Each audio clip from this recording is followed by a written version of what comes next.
വേണ്ട, ഞാൻ വരുന്നില്ല. അതിന്റെ കാരണ ഞാൻ ചോദിച്ചത്. ഞാൻ യാത്രയൊക്കെ പറഞ്ഞു വന്നാലേ ഇനി വീണ്ടും തിരിച്ചങ്ങോട്ട്. വേണ്ട, ഞാൻ വരുന്നില്ല. ഹിറോ, അതൊന്നും കാര്യമാക്കാനില്ലെന്നേ. ഇയാള് വന്നേ. വേണ്ട. ശരി, താൻ വേറെ എന്ത് ചെയ്യാനാ പ്ലാൻ ചെയ്തേക്കുന്നത്? അത് വേറെന്തെങ്കിലും നോക്കാം. അതാ ഞാൻ ചോദിച്ചത്. വേറെ എന്ത് നോക്കും? തിരിച്ചു ചെല്ലുമ്പോ സുഭാഷ് ഏട്ടൻ ചോദിക്കും. അപ്പൊ ഞാൻ എന്ത് മറുപടി പറയും? അതുകൊണ്ട് ചോദിച്ചാട്ടോ. സുഭാഷ് ഏട്ടോട് ഒരു യാത്ര പറഞ്ഞു പോകുന്നതല്ലേ, ഇനി എങ്ങനെ തിരിച്ചു മുമ്പിൽ ചെന്ന് നിൽക്കും? ചേടാ, ദേ ഇതുപോലെ ചെന്നങ്ങ് നിന്നാ മതി. ഹിറോ, താൻ ചെന്നാ ആരും എന്താണ് വന്നതെന്നൊന്നും ചോദിക്കാൻ പോകുന്നില്ല. എല്ലാവർക്കും അത് സന്തോഷമേ ഉള്ളൂ. താനിങ് വന്നേ, നമുക്ക് പോവാം. വാ നിധി. ശരിയാവില്ല. ഞാൻ പോരാനുള്ള കാരണമടക്കം എല്ലാം പറഞ്ഞതാ. ഇനി വന്നാ അത് പറ്റില്ല. ഇയാളുടെ വീട്ടുകാരെ പോലെ ഈഗോ ഉള്ളവരൊന്നും അല്ല അവര്. എന്തിനാ വന്നെന്ന് അവരാരും ചോദിക്കാൻ പോകുന്നില്ല. ഇയാൾ ധൈര്യമായിട്ട് വാ. ഇടോ, തന്നെ താൻ ഇങ്ങോട്ട് വന്നേ. വാടോ, വാ കേറ്. വീട് കിട്ടാത്തതിന്റെ കാരണം ശരിക്കും ഇയാളല്ലല്ലോ. എടോ, ഇയാൾക്ക് ഇനി എന്നെ സംശയമാണോ?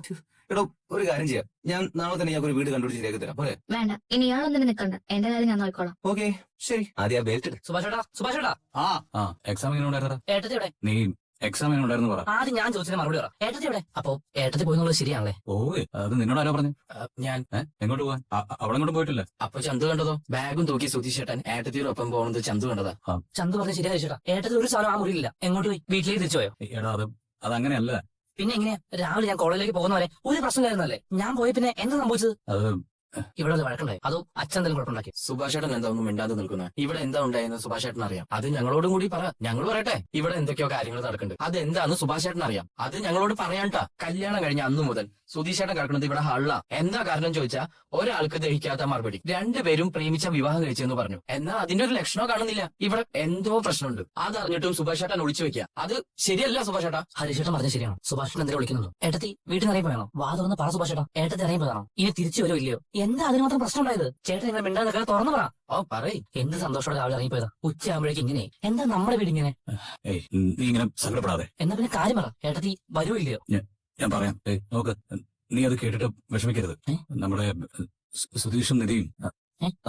ഇതെങ്ങോട്ട് നിങ്ങൾ പോയത്? ഹരീഷേട്ടന്റെ കൂടെ ജോലി ചെയ്യണ ചന്തു നിങ്ങൾ ബാഗ് എടുത്ത് പോകുന്നുണ്ടെന്ന് പറഞ്ഞു. ഇവിടെ വന്ന് നോക്കിയപ്പോ സുഭാഷേട്ടൻ മിണ്ടാതിരിക്കുന്നു. ആകെ ടെൻഷനായി പോയി. എങ്ങോട്ടാ എടുത്ത് പോയത്? അതെ, ഈ കല്യാണം കഴിഞ്ഞിട്ട് ഞങ്ങൾ എങ്ങോട്ടും പോയില്ലല്ലോ. അതുകൊണ്ട് ഹണിമൂണിനൊന്ന് പോയിട്ടാണ് വിചാരിച്ചു. അതായിരുന്നോ? പിന്നെന്താ പോവാതെ തിരിച്ചു വന്നേ? ഹലോ, അത് ഈ ചൂട്. എന്തൊരു ചൂടാണ്, ഭയങ്കര പ്രശ്നം. ഈ വേനൽക്കാലം കഴിഞ്ഞിട്ട് പോവാന്ന് വിചാരിച്ച് ഞങ്ങൾ തിരിച്ചു പോന്നു. അതാ.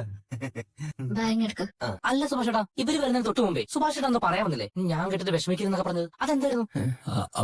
സുഭാഷേട്ടാ, എടാ അതെ, നീ കോളേജിൽ പോയ ശേഷം പെട്ടെന്നല്ലേ ഞങ്ങള് പോകാൻ തീരുമാനിച്ചത്. നിങ്ങളോട് പറയാതെ പോയത് നിങ്ങക്ക് ചിലപ്പോ വിഷമുണ്ടെങ്കിലും അത് വേണ്ടെന്നാ സുഭാഷേട്ട ഉദ്ദേശിച്ചത്. അതായിരുന്നു. സ്റ്റഡി ലീവ് കഴിഞ്ഞ് കോളേജിൽ പോയല്ലേ? എന്തൊക്കെയുണ്ടോ? ഒന്ന് നിന്നേ. സുധീഷേട്ടൻ നാക്കെടുത്ത കള്ളേ പറയും. പക്ഷെ ആ കള്ളനെ കഞ്ഞി വെച്ചാൽ ആവരുത് സുഭാഷേട്ടൻ. എനിക്ക് അതേ പറയുള്ളൂ. ഹരീഷിനോടും നികേഷിനോടും ഞാൻ ഇപ്പൊ തന്നെ എല്ലാം തുറന്നു പറഞ്ഞേനെ. അയ്യോ എടാ, അവര് വന്ന് ചോദിക്കുമ്പോ പിന്നെ ഞാൻ എന്താ പറയും? കറക്റ്റ് സമയത്താണ് നീ വന്നു. എന്തായാലും ഭാഗ്യമായി. അല്ലെങ്കിൽ ഞാൻ എല്ലാം പറഞ്ഞു പോയേനെ. വീട് കിട്ടിയെന്ന് പറഞ്ഞിട്ടല്ലേ പോയത്. പിന്നെ തിരിച്ചു വന്നേ. അതെ, അതെന്താ സുഭാഷേട്ടാ, കുറച്ച് വെള്ളം. എന്താ ഉണ്ടായത്? വീട് കിട്ടിയില്ലേ? ഇന്നലെ എല്ലാം ഓക്കെ പറഞ്ഞ് ടോക്കൺ അഡ്വാൻസ് വരെ വാങ്ങിയാണ്. ഇന്ന് തിരിച്ചു വന്നിട്ട് പറയുന്നു വീടില്ലെന്ന്. കാരണം അറിയില്ലെന്നേ. അതേന്നെ, ഞാൻ കൊണ്ടുവിട്ടപ്പോഴേ എനിക്കൊരു കോള് വന്നു. അത് അറ്റൻഡ് ചെയ്തോണ്ടിരിക്കുമ്പോ പോയ പോലെ ആള് തിരിച്ചു വരുന്നു. അതെങ്ങനെ? അഡ്വാൻസ് വാങ്ങിയിട്ട് തരാൻ പറ്റില്ലെന്ന് പറഞ്ഞാൽ എങ്ങനെ ശരിയാവും? ഞാനും പോയിട്ട് അത് ചോദിച്ചാ. അപ്പൊ അയാള് സംസാരിക്കാൻ പോലെ നിൽക്കാതെ ഒരു ഒറ്റ പോക്ക്. നിന്റെ കാര്യം മോളെ കഷ്ടം. നല്ലൊരു വീട്ടിൽ ജനിച്ചു വളർന്നിട്ട് ഇപ്പൊ ഇങ്ങനെ വാടക വീട് അന്വേഷിച്ച് ഇറങ്ങേണ്ട ഗതി വന്നല്ലേ? നിന്റെ ആവശ്യമുണ്ട് മോളെ. ഇവൻ കാരണമല്ല നീ ഇറങ്ങി പോകുന്നത്. ഇവനെയും ഇവന്റെ തുണയും അങ്ങ് വിട്ടേക്ക്. ഞങ്ങളൊക്കെ ഇല്ലേ? അവളെ മോൾ ഇവിടെ താമസിക്കുന്നതിൽ ഞങ്ങൾക്കൊക്കെ സന്തോഷമേ ഉള്ളൂ. ഞങ്ങളുടെ കൂട്ടത്തിൽ ഒരു അനിയത്തി, അത്രേ ഉള്ളൂ. തങ്കച്ചി പാസം തുടങ്ങി. ഇയാള് ശരിക്കും തമിഴ്നാട്ടിലായിരുന്ന? അവളെ വീട് നമുക്ക് അന്വേഷിച്ച് കണ്ടെത്താം. ഞാൻ തപ്പിപ്പിടിച്ചു തരാം. അതുവരേക്കും ഇവിടെ നിൽക്കാം. ഒരു ശല്യവും ആരെ കൊണ്ടും ഉണ്ടാവില്ല. ഞാൻ എത്രയോ തവണ പറഞ്ഞിട്ടുണ്ട് ഇത് നിന്റെ വീടായിട്ട് കരുതിക്കോളാം. സത്യം പറഞ്ഞോ, എനിക്ക് നിന്നെ കാര്യമായി സംശയം. എന്ത് സംശയം? ആ വീട് കിട്ടാതാക്കി നീയല്ലേ? എന്താ പറയുന്നത്? സത്യം പറ, നീയല്ലേ ആ വീടിന് പാരവെച്ചത്? അയ്യോ, ഞാനൊന്നും ചെയ്തിട്ടൊന്നുമില്ല. എന്നെ വിശ്വസിക്കുക. ഇല്ല, നീ തന്നെയായിരിക്കും പണി കൊടുത്തിരിക്കുന്നത്. എനിക്ക് നിന്നെ അറിഞ്ഞൂടെ? ചേട്ടനെ സമ്മതിക്കണം. ഇതാ കറക്റ്റായിട്ട് എങ്ങനെയാ കണ്ടുപിടിച്ചേ? എടാ മഹാഭാവി. അതെ, ഞാൻ തന്നെയാ പാരവെച്ചേ. ഞാൻ അപ്പോഴേ വിചാരിച്ച നീ എന്തിനാണോ അത് ചെയ്തത്? അവളെ വിടാതിരിക്കാൻ. ചേട്ടാ, അവള് പോണോന്ന് വാശി പിടിക്കുമ്പോ നമുക്ക് അങ്ങനെ വിടാൻ പറ്റൂ? ഒരുപാട് കഷ്ടപ്പെട്ട് നുണകളൊക്കെ പറഞ്ഞുണ്ടാക്കി നടത്തിയ കല്യാണമല്ലേ? അത് വിട്ടുകളയാൻ എളുപ്പ. പക്ഷേ ഇങ്ങനെ ഒരാളെ സെറ്റാക്കാനാ പാട്. എടാ, ആ കുട്ടി അറിഞ്ഞാൽ എന്താവുമെന്ന് നീ ആലോചിച്ചിട്ടുണ്ടോ? എടാ, നിന്നെ കുറിച്ച് എന്താ കരുതുന്ന അറിയോ? അല്ല, എനിക്ക് മനസ്സിലാവുന്നു ചോദിക്കും. സുഭാഷ് ഏട്ടനായാലും നിധി ആയാലും ഞാൻ നുണ പറഞ്ഞതിൽ കുറ്റം കണ്ടുപിടിക്കുന്നുണ്ട്. പക്ഷേ അവൾക്ക് വേണ്ടി ഞാൻ കഷ്ടപ്പെട്ടതെന്ന് ഇവിടെ ആരും കാണുന്നില്ല. അവള് സന്തോഷമായിട്ടിരിക്കാൻ വേണ്ടി മാത്രമാണ് ഞാൻ അവളെ കൂട്ടിക്കൊണ്ടുവന്നത്. അതാർക്കും മനസ്സിലാവുന്നില്ല. അവൾക്ക് വേണ്ടി ഞാൻ എത്ര തല്ലു വാങ്ങിയെന്നറിയൂ. അതൊന്നും ആർക്കും ഒരു പ്രശ്നമില്ല. അതെ നോക്ക്, നീ അവളെ കടത്തിക്കൊണ്ട് വന്നതേ അവളുടെ സന്തോഷത്തിന് വേണ്ടി ഒന്നുമല്ല, നിന്റെ സ്വാർത്ഥ താല്പര്യങ്ങൾക്ക് വേണ്ടിയിട്ടാ. അടി കൊണ്ടതേ അവൾക്ക് വേണ്ടിയുള്ള ത്യാഗമൊന്നുമല്ല, അത് നിന്റെ കുരുട്ടുബുദ്ധി ജയിക്കാൻ വേണ്ടി വാങ്ങിച്ചു കൂട്ടിയതാ. ആയിക്കോട്ടെ, പക്ഷേ ഇപ്പോ അവൾ എന്റെ ഭാര്യയില്ലേ? അവൾ നിന്നെ ഭർത്താവായിട്ട് കാണുന്നുണ്ടോ? ഇല്ലല്ലോ.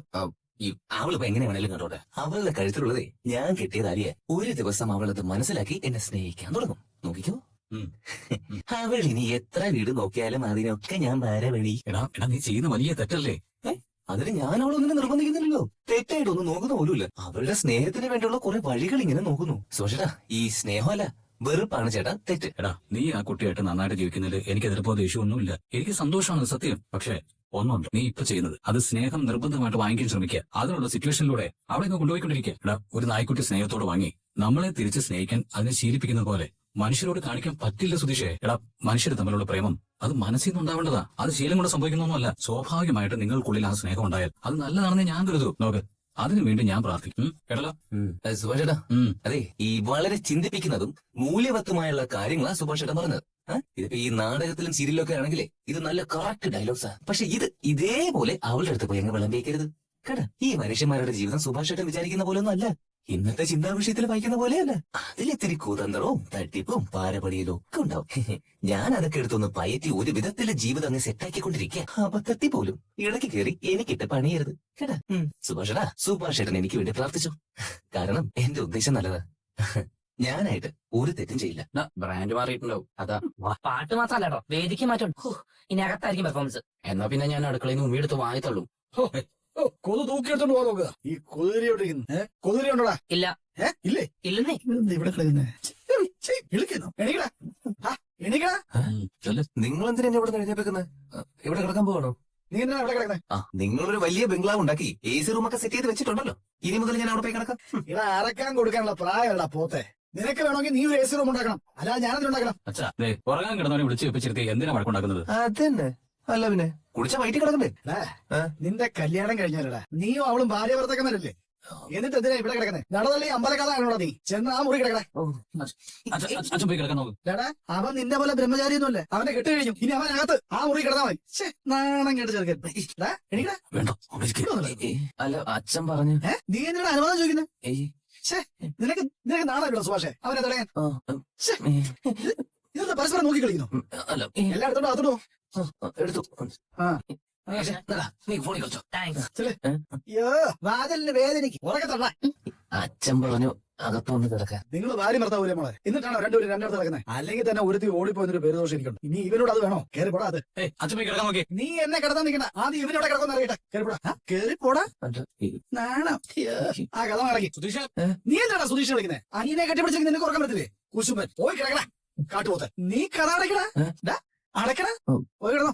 Good night. കുട്ടിയടാ. അച്ഛൻ പോയി കിടക്കാൻ നോക്കി. നിനക്കെന്താടാ എന്നെ കിടത്താൻ ഉറക്കം വരുന്നില്ലേ? പോയി കിടക്കാൻ നോക്കച്ചാ. അത് എടോ അച്ഛൻ കാരണോ വേറൊരു നിവൃത്തിയില്ലാത്തോണ്ടാ. സോറി. ഞാൻ ഇവിടെ ഈ ഭാഗത്ത് എവിടെ ഒതുങ്ങി കിടന്നോളാം. ഇവിടെ കിടന്നോളാം. അച്ഛാ രാത്രി അച്ഛൻ സുധീഷേട്ടനെ വിളിച്ച് റൂമിലാക്കിയതല്ലേ? സുഭാഷേട്ടൻ എന്തിനാ ആളെ വിളിച്ചിറക്കിയത്? സുഭാഷേട്ടന്റെ കല്യാണം കഴിയുന്നവരെ അവർ രണ്ടായി ജീവിക്കണം എന്ന് പറയുന്നത് ശരിയാണോ? നിധി വരുന്നതിന് മുമ്പ് അവൻ ഈ കളിതമാശകളൊക്കെ കുറവായിരുന്നു. ഇപ്പൊ പക്ഷെ ഒരുപാട് മാറ്റമുണ്ട്. ഇവിടുന്ന് നിധി പോകുന്നോടെ അതില്ലാതാവുകയും ചെയ്യും.